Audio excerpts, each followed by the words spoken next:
Proses pembelajaran daring kelas 4 SD swasta HKBP Batu 4 Wali kelas Evi Juliana Mani.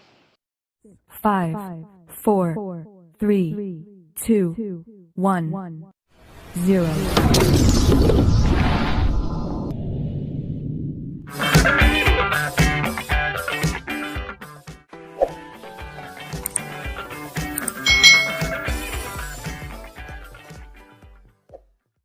Hari ini kita akan belajar bersama-sama untuk mata pelajaran tematik kelas 4. Kita belajar di tema 2, selalu berhemat energi, subtema 3, energi alternatif pembelajaran yang ke-6. Mari adik-adik kita belajar dengan penuh semangat.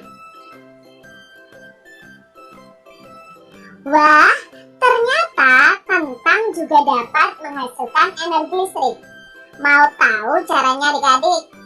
Pada pembelajaran sebelumnya kita sudah belajar bagaimana jeruk nipis atau jeruk lemon itu juga bisa menghasilkan energi listrik. Nah, hari ini kita akan belajar tentang kentang yang bisa menghasilkan energi listrik.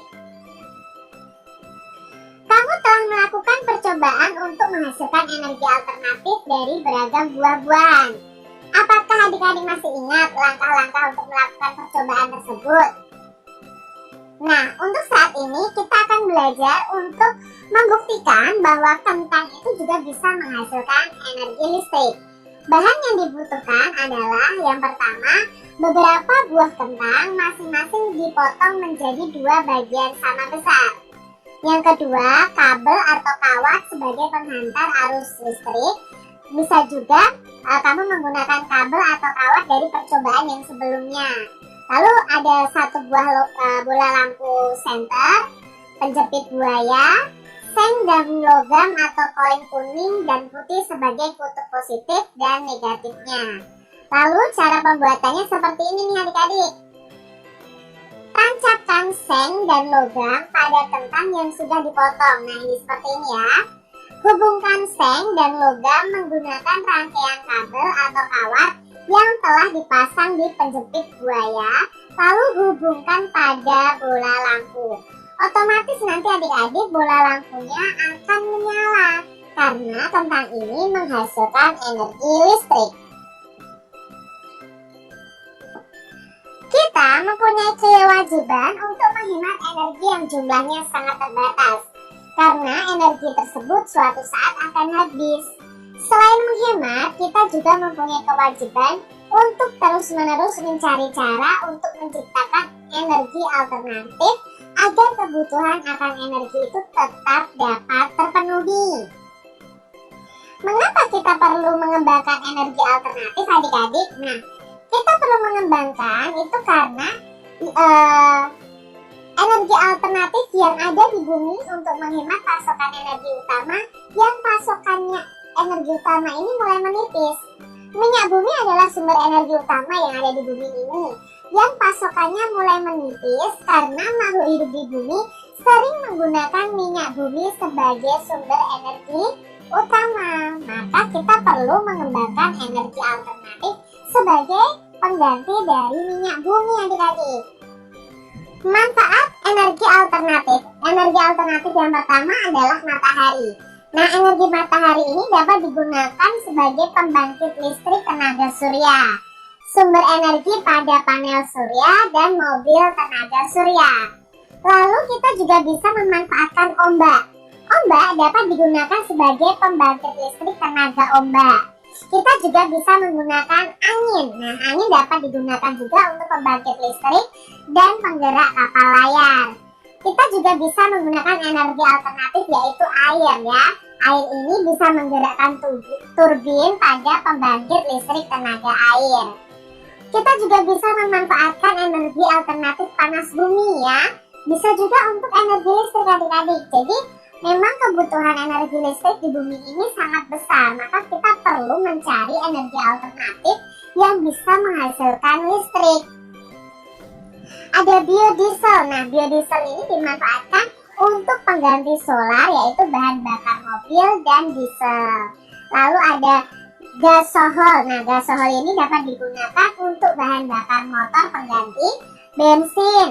Ada biogas, dapat digunakan untuk mengganti LPG atau LNG, yaitu pengganti bahan bakar kompor. Kewajiban dan hak kita terhadap lingkungan. Kewajiban kita terhadap lingkungan adalah menjaga kelestariannya.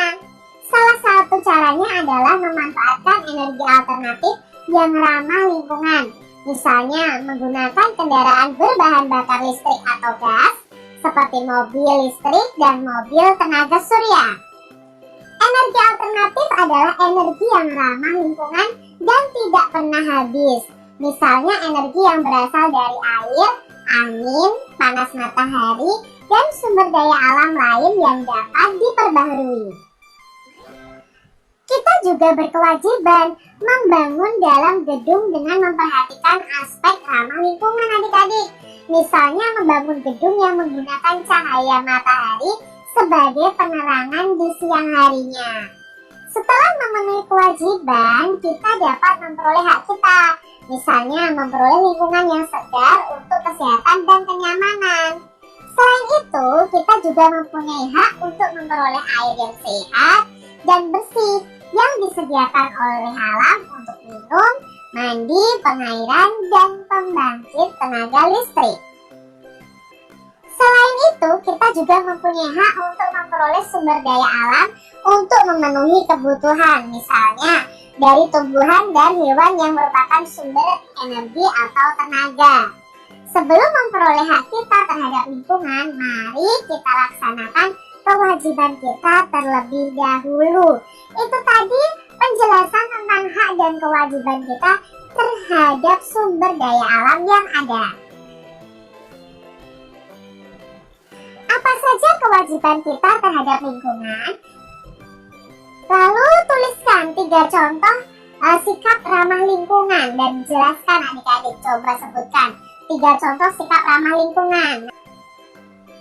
Mengapa penggunaan energi alternatif itu merupakan salah satu bagian dari tanggung jawab kita? Jelaskan adik-adik.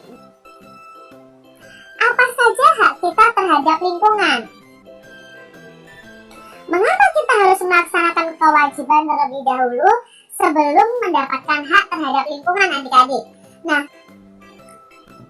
menjaga kesehatan tubuh juga merupakan salah satu kewajiban kita. Salah satu caranya itu dengan olahraga adik-adik. Nah, adik-adik sudah belajar tentang bermain tangkap bola.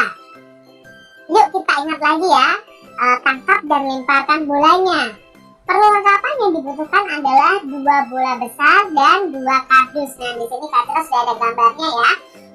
Cara bermainnya seperti ini. Kelas dibagi menjadi 2 kelompok, yaitu kelompok A dan kelompok B. Setiap kelompok berbaris menghadap ke depan. Letakkan kardus di depan setiap kelompok berjarak 5 meter dari barisan paling depan. Letakkan bola di depan masing-masing barisan.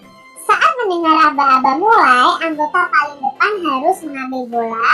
Bola dipegang dengan kedua tangannya. Anggota harus melompat ke depan 5 kali dan memasukkan bolanya ke dalam kardus. Anggota pertama mengambil bola dan meletakkannya di depan anggota berikutnya. Lalu anggota kedua melakukan hal yang sama, lompat ke depan 5 kali lalu melempar, memasukkan bola ke dalam kardus. Ini tadi cara bermain ayo lemparkan bolanya. Bisa kalian praktekkan bersama dengan teman-teman kalian.